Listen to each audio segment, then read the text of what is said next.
Before we dive in, make sure to subscribe to my channel for more real-life stories and moments that hit hard. The room was still, broken only by the soft whir of the ceiling fan.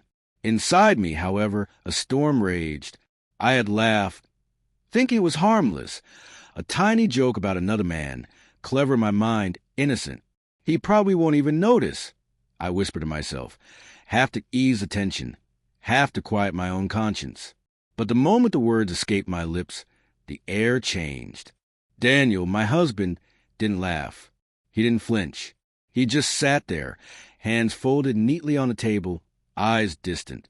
That silence, heavy, deliberate, suffocating, cut deeper than any argument we'd ever had. My chest tightened. I wanted to reach out, to explain, to take it back. But the words were already free, untethered, impossible to recall. It wasn't just a joke. It was realizing I had underestimated him. Underestimated the bond we had nurtured for years. For a fleeting moment, I had allowed carelessness to slip into the space meant for trust and respect. My mind raced through the months leading up to this. The dinners, laughter, little private rituals that had become ours. How had something so light, so thoughtless, turned into a wedge between us? Yet in that dim light, I saw a side of him I hadn't wanted to believe existed. Not anger, not resentment, but something quieter, more frightening. Subtle disappointment, a weight that needed no words, because silence can echo louder than any scream. I forced a smile. It felt brittle, foreign. He looked at me, not with malice, but with a calm I couldn't penetrate. My heart sank as the weight of my missteps settled like dust in a sunbeam. I tried to speak, to bridge the distance my careless laugh had created, but the words caught in my throat. Every syllable felt hollow, unable to undo the ripple my joke had sent. Daniel's calm was maddening, a quiet, unyielding force that left me exposed, raw, painfully aware of how fragile the moment was. He didn't raise his voice. He didn't scold. That made it worse.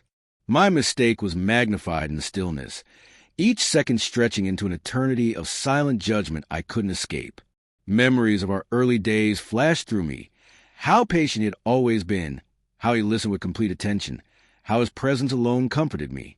And now, that same silence felt like a verdict. I had expected a fight, a retort, anything to pierce the tension. Instead, I was met with unwavering quiet, leaving no room for excuses, no escape. Guilt struck sharper than any argument I'd endured. My joke, meant to be harmless, had revealed a recklessness I hadn't acknowledged, a tendency to push the limits of the respect he had shown me all these years. Cold fear crept in. Would this silence linger? Become a permanent fracture I couldn't repair? Finally, he stood and moved toward the window, letting the fading sunlight cast across his profile. He didn't speak, didn't turn, yet his presence spoke volumes. The room was no longer just quiet. It was charged with everything unspoken, every thought and emotion suspended. I felt myself unravel under its weight. I tried to steady my breathing, but each inhale echoed the mistake I had made. That small, insignificant joke now felt like a chasm between us. One word alone could not bridge. Daniel turned slowly, gaze soft but unreadable. I realized this wasn't anger. It was something subtler, heavier, disappointment wrapped in unwavering calm. It demanded acknowledgement, reflection, change. I reached for my phone, thinking a message might undo the moment. But even as I held it, I knew there was no shortcut, no instant fix.